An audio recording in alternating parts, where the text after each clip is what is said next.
Hello friends, welcome to news Tamil online. 1999ஆம் ஆண்டு April மாதம் அமெரிக்க மருத்துவர் கிறிஸ்டோபர் கெர்ரோட வாழ்க்கையவே மாத்தின ஒரு விஷயம் நடந்துச்சு. கிறிஸ்டோபரோட நோயாளி ஒருத்தர் மேரி மருத்துவமனை படுக்கையில படுத்திருந்தாங்க. அவங்கள சுத்தி அவங்களோட 4 பிள்ளைகளும் நின்னுட்டு இருந்தாங்க. அவங்களுக்கு மரணம் ரொம்ப நெருங்கிக்கிட்டே இருந்துச்சு. அப்போ மேரி ரொம்ப வினோதமா நடந்துக்க ஆரம்பிச்சாங்க. 70 வயதான மேரி திடீர்னு படுக்கையில எழுந்து உட்கார்ந்து அவங்க கண்ணுக்கு மட்டும் தெரியற ஒரு குழந்தைய தொட்டில்ல போடுற மாதிரி கைகளை அசைக்க ஆரம்பிச்சாங்க. அந்த குழந்தைய டேனின்னு கூப்பிட்டு கட்டி பிடிச்சு முத்தம் கொடுக்கற மாதிரி செஞ்சாங்க. டேனின்னு யாரையும் மேரியோட பிள்ளைகளுக்கு தெரியாததால மேரியோட இந்த செயலை அவங்களால புரிஞ்சிக்கவே முடியல. மறுநாள் மேரியோட சகோதரி மருத்துவமனைக்கு வந்தாங்க. மேரிக்கு ஏற்கனவே 4 பிள்ளைகள் இருக்கிற நிலையில ஒரு ஆண் குழந்தை பிறந்து இறந்து விட்டதாவும் அந்த குழந்தைக்கு மேரி டேனின்னு பேரிட்டதாவும் சொன்னாங்க. அந்த குழந்தையை இழந்த வலி மேரிக்கு ரொம்பவே இருந்ததால இழந்து போன தன்னோட குழந்தைய பத்தி வேற யார்கிட்டையும் ஒருபோதும் சொன்னது கிடையாது. ஆனா மேரியோட இந்த அனுபவம் டாக்டர் கெர்க்கு மிகவும் அசாதாரணமான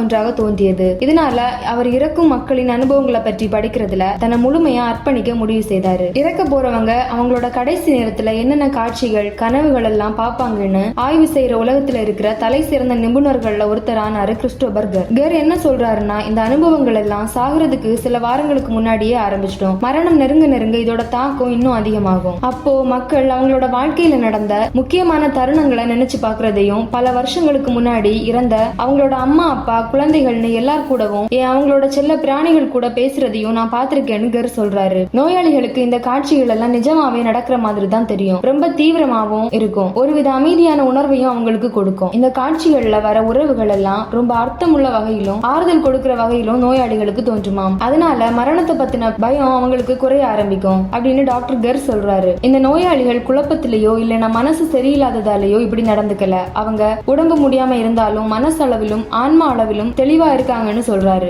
ஆனா நிறைய டாக்டர்ஸ் இதை ஏத்துக்க மறக்கிறாங்க. இது ஏதோ மாய தோற்றம் இல்லைன்னா மன குழப்பத்தினால வரதுன்னு சொல்றாங்க. ஒரு முடிவுக்கு வர்றதுக்கு முன்னாடி இன்னும் நிறைய அறிவியல் ஆய்வுகள் தேவைன்னு சொல்றாங்க. இதனால கெர் 2010ல அமெரிக்காவில ஒரு முக்கியமான ஆய்வு ஆரம்பிச்சாரு. சாக போற நோயாளிகள் கிட்ட அவங்களுக்கு என்ன தெரியுதுன்னு கேட்டு அதை சர்வே மூலமா ஆய்வு செய்ய ஆரம்பிச்சாரு. இந்த ஆய்வுகள்ல நோயாளிகளை சேர்க்கறதுக்கு முன்னாடி அவங்களுக்கு மனசு குழப்பமா இல்லைன்னு உறுதிப்படுத்துறதுக்காக அவங்கள பரிசோதிச்சாங்க. இந்த ஆய்வுக்கு முன்னாடி இந்த மாதிரி அனுபவங்களை பத்தின நிறைய தகவல்கள் ஆல்ரெடி இருந்ததுதான் வந்துச்சு.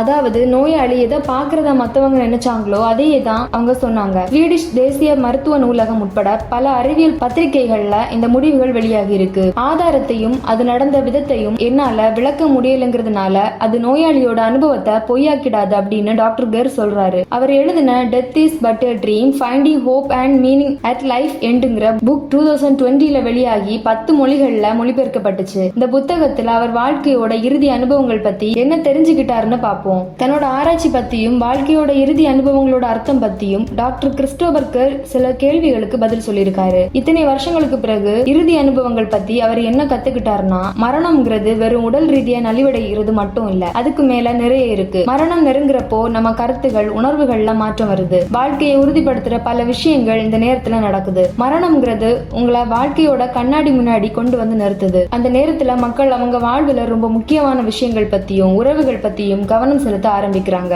அவங்களோட இந்த நினைவுகள் எல்லாம் பெரும்பாலும் ரொம்ப சுவாரஸ்யமா அர்த்தம் உள்ளதா ஆறுதலா அவங்களுக்கு முன்னாடி வந்து நிக்குது. இதெல்லாம் மரணத்தை பத்தின பயத்தை குறைக்குது. ஒருத்தர் மரணத்தின் விளிம்பில் இருக்கும் போது அவங்க மனசுக்குள்ள ரொம்பவும் வேதனைப்படுவாங்க அப்படின்னு நாம எதிர்பார்ப்போம். ஆனா அப்படி கிடையாது. அவங்க அன்பு வாழ்க்கையோட அர்த்தம்ங்கிற உணர்வுகளால அவங்க நிறைஞ்சு போயிருப்பாங்க. வாழ்க்கையோட இறுதி அனுபவங்கள்ல பொதுவான விஷயங்கள் பத்தி பார்ப்போம். டாக்டர் கெர் நடத்தின ஆராய்ச்சியில கலந்துகிட்ட 88% பேருக்கு வாழ்க்கையின் கடைசி கட்டத்துல ஒரு அனுபவம் அது கிடைச்சிருக்குன்னு சொல்லியிருக்காங்க. இது சாதாரணமா இருக்கிற அளவை விட 20% அதிகம். இதுக்கு காரணம் அவங்க தினமும் ஆய்வு செஞ்சு மக்கள் கிட்ட அவங்களோட அனுபவங்களை பத்தி கேட்டுக்கிட்டே இருந்ததுதான். மரணம்ங்கிறது டக்குன்னு நடக்கிறது இல்ல, அது ஒரு ப்ராசஸ். நோயாளிகள்ல 1/3 பேர் கடந்த காலத்துக்கு போற மாதிரி காட்சிகள் தோணுதுன்னு சொல்றாங்க. பெரும்பாலும் அவங்க விரும்பிய இழந்தவங்களை பத்தி தான் நினைச்சிட்டு இருப்பாங்க. மரணம் நெருங்க நெருங்க இந்த மாதிரி காட்சிகள் அதிகமாகுது. இது ரொம்பவே மனசுக்கு ஆறுதலாகவும் அனுபவமாகவும் இருக்குதுன்னு சொல்றாங்க. அவங்க யார பத்தி கனவு கண்டாங்கிறதும் சுவாரஸ்யமா இருக்கு. அவங்கள ரொம்ப நேசிச்சவங்க ஆதரிச்சவங்க முக்கியமானவங்களை பத்தி மட்டும் தான் நினைக்கிறாங்க. அது அம்மாவோ அப்பாவோ இல்ல, உடன் பிறந்தவர்களாகவும் இருக்கலாம். மத்தவங்களை பத்தி அவங்க யோசிக்கிறது இல்ல. இந்த கருத்து கணிப்புகள்ல சுமார் 12% தங்களுக்கு தோன்றின கனவுகள் கொஞ்சம் சங்கடமா இருந்துச்சுன்னு சொல்றாங்க. அதாவது உங்களுக்கு வாழ்க்கையில எந்த காயங்கள் இருந்தாலும் இந்த அனுபவங்கள் மூலமா அது வெளியாகும். போர்ல ஈடுபட்ட ஒருத்தருக்கு குற்ற உணர்வு இருக்கலாம். ஆனால் வாழ்வின் இறுதியில் போரில் இழந்த தன்னோட ஃப்ரெண்ட்ஸை இந்த கனவுகள்ல பார்க்கும்போது அவருக்கு ஆறுதல் கிடைக்குது. இத மாயைன்னு சொல்றது தப்பு. இந்த அனுபவங்கள் ஏன் மத்ததுல இருந்து ரொம்ப வித்தியாசமா இருக்குன்னா, சித்த பிரமை அல்லது மனக்குழப்பம் சாதாரணமா முக்கியமா வாழ்நாள் கடைசியில வரலாம். ஆனா இந்த அனுபவங்கள் அதுல இருந்து ரொம்பவே வேற. சித்த பிரமை வந்தவங்க அவ்வளவு சீக்கிரம் அதுல இருந்து வெளியே வர மாட்டாங்க. அது அவங்களுக்கு பயத்தை ஏற்படுத்தும். சில சமயம் மருந்து கொடுத்து படுக்கையில கட்டி போட வேண்டி இருக்கும், இல்லைன்னா அவங்க ரொம்ப கோபமா இருப்பாங்க. ஆனா மரணம் நெருங்கும் போது நோயாளிகளுக்கு வர அனுபவங்கள் நிஜமான மனிதர்கள் சம்பவங்களால தூண்டப்படுது. அதை அவங்க தெளிவா ஞாபகம் வச்சுப்பாங்க. மேலும் அந்த அனுபவங்கள் ரொம்ப ஆறுதலையும் தருது. இது குழந்தைகளுக்கு வரக்கூடிய இறுதி அனுபவங்கள்லயும் பொருந்தும். சில சமயங்கள் நோயாளிகள் கனவு காண்பாங்க, ஆனா சில சமயம் அவங்க முழிச்சிருப்பாங்க.